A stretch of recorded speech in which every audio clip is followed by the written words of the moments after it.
working with Python and other projects. About Python, like what exactly Python is, how it got started, and what are the importance of it. What is the importance of Python perspective of the whole domain of machine learning and AI? Features about various Python programming languages, timeline of how Python looked like a few years back and how it's looking right now.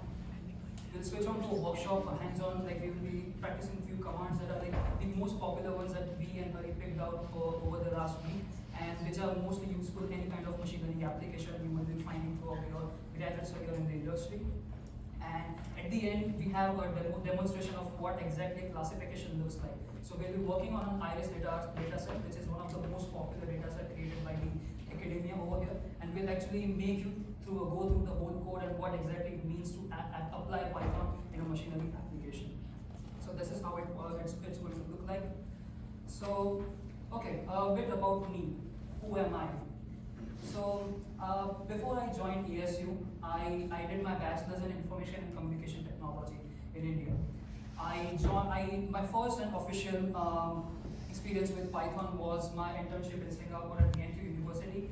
How many of you guys know the VLC media player? Quite a few. So in the 2018 update, if you guys know, there is a video and compression algorithm called H264. I worked on a research grant over there, which was publicized by the biggest open source platform over there, and that was how my first official introduction to Python was. I worked over there and it got released in 2018. After that, I worked at a company called HackerRank, which helps people code and get started with the various kind of programming languages.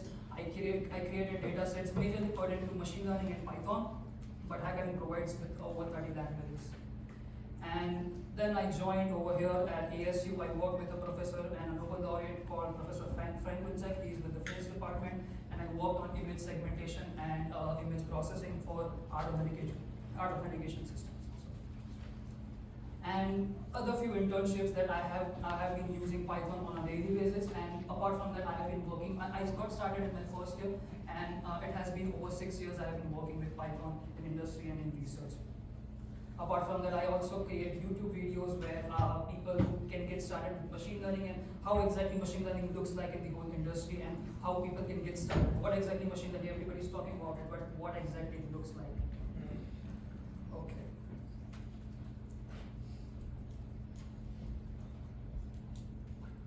So a bit about Python. When was it developed? It was developed by Van Rossum. He recently got retired from the whole industry, and he developed Python as a part of his side project for his students and his disciples, I would say. Python 3, the Python 3x version is the latest one. Python 2 is no longer supported by the official communities and open source. Python 2 was one of the most popularly used programming languages in research.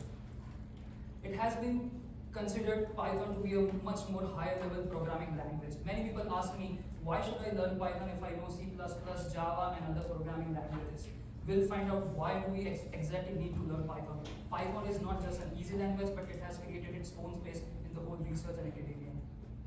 It supports a lot of multitude of programming paradigms. It's not only related to creating applications, but it has a whole resource of libraries, functions, which are nowhere found in other libraries.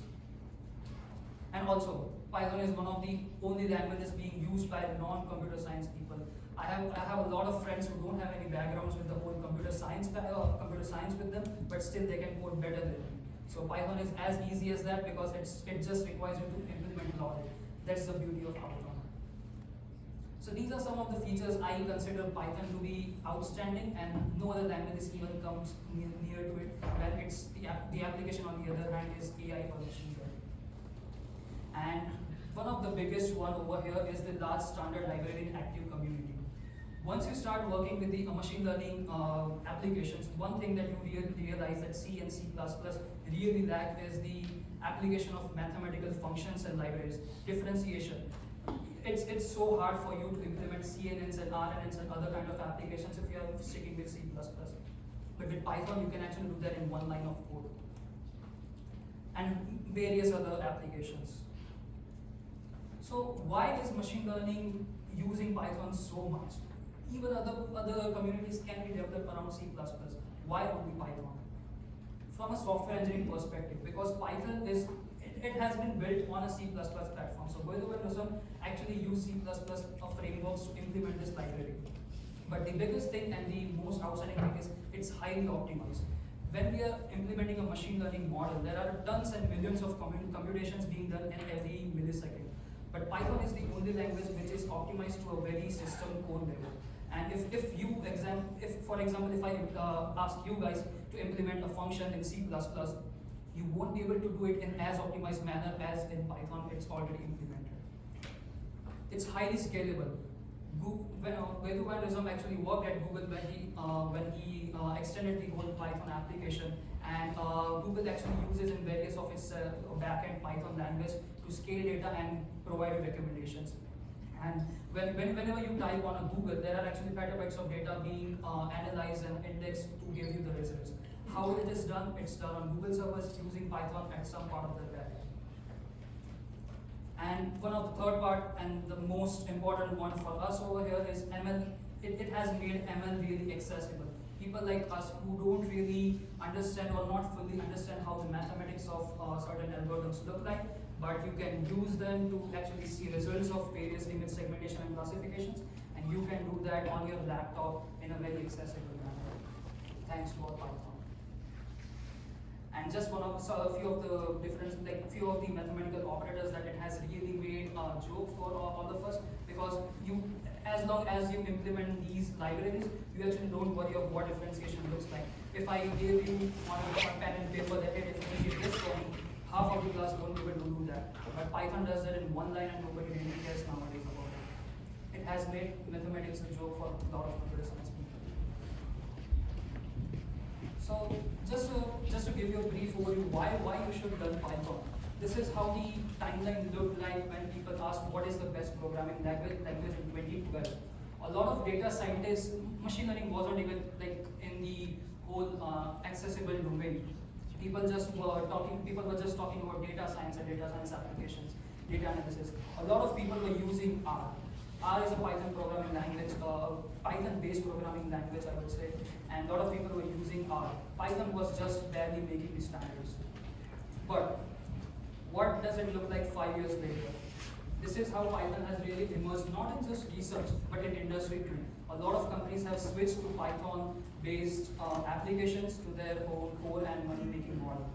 Python actually surpasses, R has been significantly decreasing. This is how the 2019 share looks like. It has been decreasing since a few years. But on the other hand, if you see Python and other packages like Keras, Scikit-learn, Tableau, these things have been really increasing, and it has been shown that deep learning and machine learning models can only be implemented using Python or other higher-end programming languages, but languages like R and Tableau, Spark, all those things are really dying out. So if somebody asks me today, like, hey, I know C in the basics of programming, which language should I learn? Hands down, it has been only one answer, Python. It's the best time to learn Python, or even if not, just get started with Python, so that even if you see a code, it's not alien to you. That, okay, this is what I understand, what this code means. Okay,